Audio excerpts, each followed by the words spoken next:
Hey everyone, and welcome to Hemp Processing and Technology. Today, we'll be building a reusable sub-irrigated planter with 3-gallon buckets.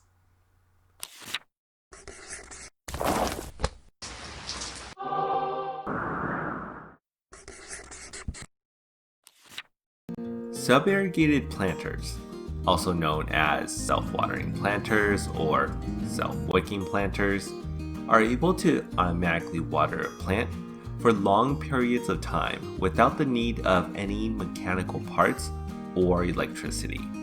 And today we'll be building a slightly more advanced one with 3-gallon buckets that can easily handle multiple grow cycles with minimal cleanup between grows. And for the next ProTech video, we'll be showing you how to build one that's a lot more basic but is really easy and cheap to put together. For today's build though, this is going to look very similar to the design we covered in the previous horticulture video, which went over exactly how sub-irrigated planters work.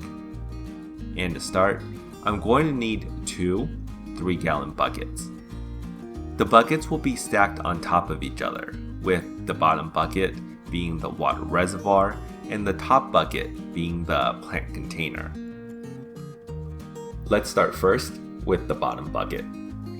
Now for the bottom bucket, all I need to do here is to cut a small hole on the side of the bucket, slightly below the height of the 3-inch net cup.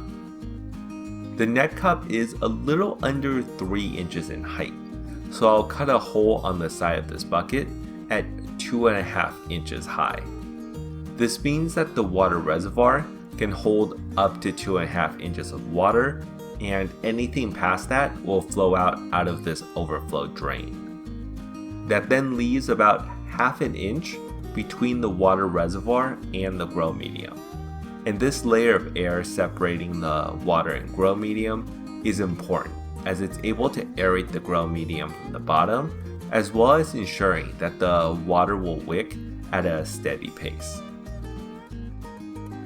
Now for the top bucket, I'm going to be drilling a 3-inch hole on the bottom of this bucket, and this is so I can fit a 3-inch net pot through it. Now to keep the bucket at the right height apart from each other, I'm using 3 more net cups upside down to hold the weight of the top bucket.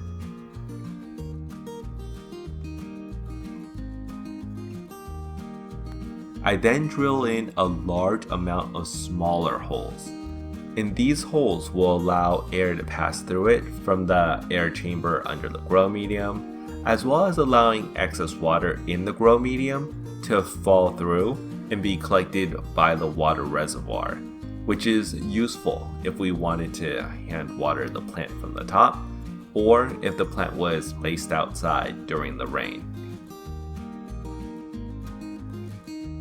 Next, I'm cutting one more hole on the bottom of the bucket, and this is a 1-inch hole to fit in a 3/4 inch PVC pipe. I'm cutting a 1-inch hole because the 3/4 inch PVC pipe refers to the inside diameter size, but the outside diameter of the pipe is about 1 inch. Speaking of the PVC pipe, I'll need to cut one down so that it's about the length of 1.5 buckets. And once I have that, I'll cut one of the ends of the pipe diagonally. And what this does is that it allows for the water to pass through it to drain out into the bottom bucket water reservoir. I just need to now place the top bucket on top of the bottom bucket. And before placing in the 3-inch net cup in the center, I'm using a little bit of weed block first to wrap around the net cup to block the plant roots from growing past this point into the water reservoir. Now for the wicking grow medium, I'm going to be using perlite here to fill up the net cup.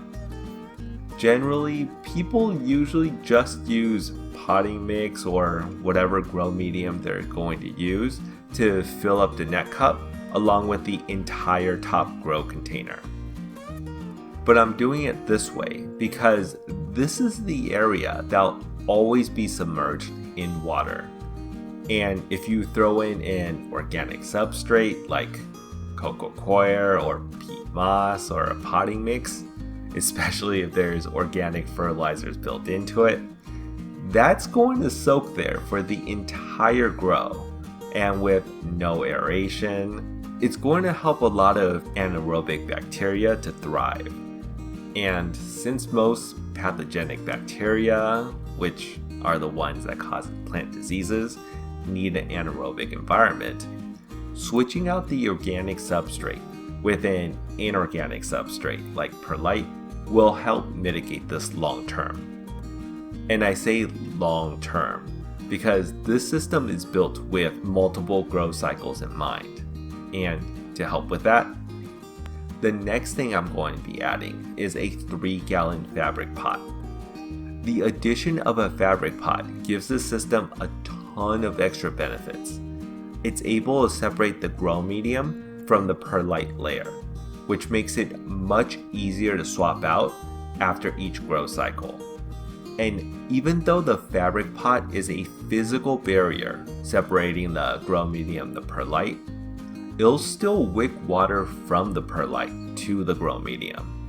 And it doesn't even block the roots from growing through it, hence the weed block at the bottom of the net cup, just in case it tries to grow past it. The fabric pot also allows for the grow medium to get fresh air from all sides. And of course, it's able to air prune the side roots, creating a much healthier root ball that won't root bound itself. Now we fill it with the grow medium.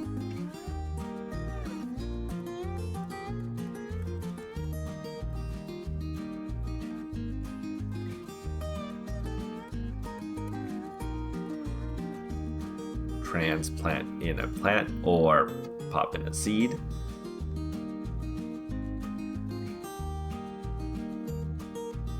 And you're good to go. If you're starting with the seed, you can water the plant from the top of the bucket for the first week or two until the roots have developed before switching to watering from the PVC pipe. Or if you're transplanting in a plant, just water from the top once to ensure that the transplanted plant integrates together with the new grow medium around it before switching to the PVC pipe. And watering from the PVC pipe is important to keep the top layer of the grow medium dry, which prevents pests and diseases that like to settle in wet topsoil. And that's it. Like the content? Then be sure to check out our beginner's guide to creating CBD products from scratch, available at Amazon in print and digital, with links in the description below. You can also find us at hempinapot.com.